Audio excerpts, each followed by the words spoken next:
नमस्कार, मैं हूं देवेंद्र। आप देख रहे हैं पंजाब केसरी टीवी। राहुल गांधी की तरफ से वोट चोरी हस्ताक्षर अभियान चलाया हुआ है और आज करनाल जिले से हस्ताक्षर करवाकर करनाल शहरी और करनाल ग्रामीण जिला अध्यक्ष यहां पर पहुंचे हैं। करनाल शहरी जिला अध्यक्ष पराग गाबा और डॉक्टर राजेश वैद जो हैं वो हमारे साथ हैं, बात करेंगे। पराग जी, कितने हस्ताक्षर आपने करवाए हैं और कितने की ड्यूटी लगी थी? देखिए, जो संगठन की तरफ से हमारे जिला शहरी और ग्रामीण को 5-5 हज़ार हस्ताक्षर अभियान का टास्क मिला था। ग्रामीण को 10,000 का मिला था, शहरी को 5,000 का मिला था। उसके एक्स एमएलए थे, उनका 10,000 का था। बाकी सभी हरियाणा के अंदर ऐसे इसको रखा गया है इसके। तो फिर आपने ये पूरा कर लिया है अभियान? बिल्कुल, बिल्कुल, मैंने 5,000 पूरे हस्ताक्षर प्लस ही किए हैं, 5,000 से प्लस हस्ताक्षर अभियान कर। तो लोगों से जब हस्ताक्षर करवा रहे थे, कुछ कहना था, लोगों ने क्या कहा है?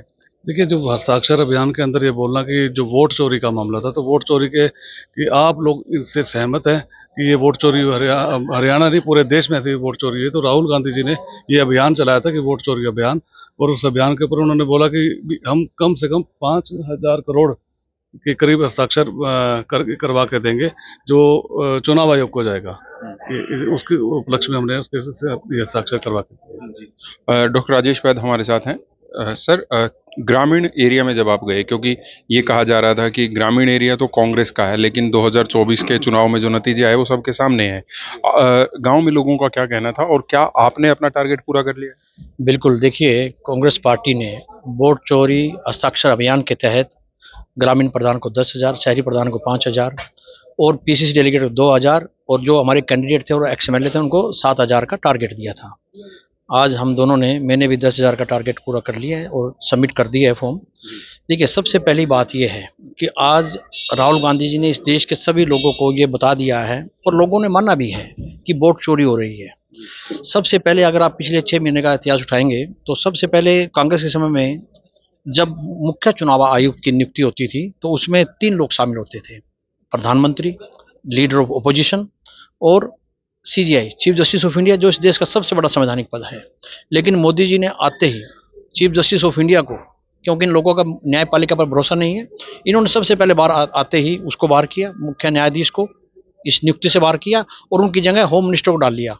तो अब जो मुख्य चुनाव आयुक्त की जो नियुक्ति है सीधे तौर पर गृह मंत्री मोदी और शाह कर रहे हैं। तो दोनों अगर लोग कर रहे हैं तो ज्ञानेश कुमार जी तो उनके कठपुतली हुए ना, तो लोगों के दिमाग में ये बात बैठी कि बात तो ठीक है, जब 2 लोग कर रहे हैं तो उससे क्या उम्मीद करें। दूसरा, उन्होंने क्या किया, जब पिछले साल 143 मेंबर पार्लियामेंट को सस्पेंड कर दिया, उन सब की मांग थी कि भाई जो मुख्य न्यायाधीश को आप बाहर क्यों कर रहे हैं, और उनको सस्पेंड कर रही है। 143 मेंबर पार्लियामेंट को बाहर करके हमारे नेता प्रतिपक्ष आदरणीय राहुल गांधी जी को बाहर करके उस समय एक ऐसा कानून पास किया मोदी सरकार ने कि क्लॉज 116 के तहत, और उसमें ये पावर दी गई कि अब कोई भी जब तक सिटिंग चीफ इलेक्शन कमिश्नर है उस पर ना कहीं एफआईआर हो सकती, ना ही कोई उसके खिलाफ शिकायत कर सकता। यहाँ तक कि सुप्रीम कोर्ट, इस देश की सबसे बड़ी संवैधानिक संस्था जो हमारे संविधान की संरक्षक है, रक्षक है, उसको भी ये अधिकार नहीं है कि वो उनके खिलाफ एफआईआर कर सके,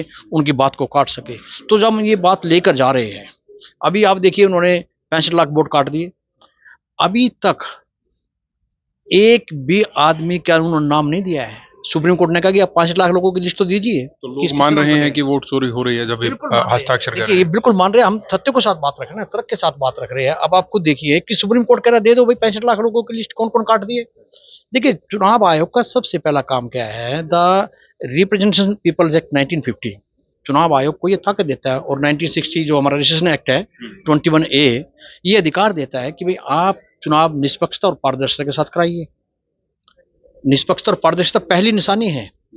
लेकिन इसने क्या किया चुनाव आयोग ने कि जो चुनाव आयोग का पोर्टल है ना, एक वोटर सर्विसेज पोर्टल है, आप अगर उस पोर्टल पर जाएंगे तो पहले 6 महीने पहले की बात थी कि सबका कि अगर राजेश वैद की वोट चेक करनी है तो आप डालिए राजेश वैद, आप एपिक नंबर डालिए तो राजेश वैद की वोट आ जाएगी, राजेश वैद की वोट कितनी बनी हुई है, ठीक है ना।